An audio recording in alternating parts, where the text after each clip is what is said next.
mamaya, masakta. Ay, naku! Ay! Ang ganda po dati, di ba? Oo nga. Pero teka, saan mo ba nakuha yung fireworks na yan? Ha?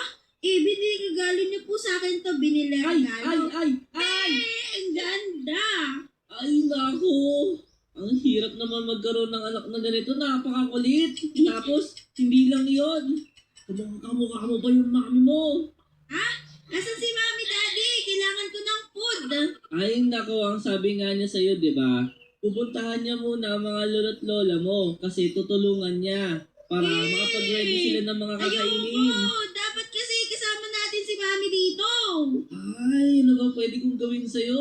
Alam ko na. Ganito na lang, Yaji. Ganito gagawin natin, Ipapakita ko sa'yo itong mismong hometown namin ni mami mo. Ayoko na lang. Ay, bakit? Ayoko. Gusto ko nandito si Mami. Ay, meron dito paborito mong prutas. Talaga? May Oo. paborito akong prutas dito. Madami ba yun? Oo, sobrang dami. Kung mapapansin mo, itong lugar ng hometown namin, Yaji, magagaling silang farmer. Ala, tumagos ka na sa bubong. Ay, kasi naantok po ako eh. Madami ba ditong makakain ng masasarap, Daddy?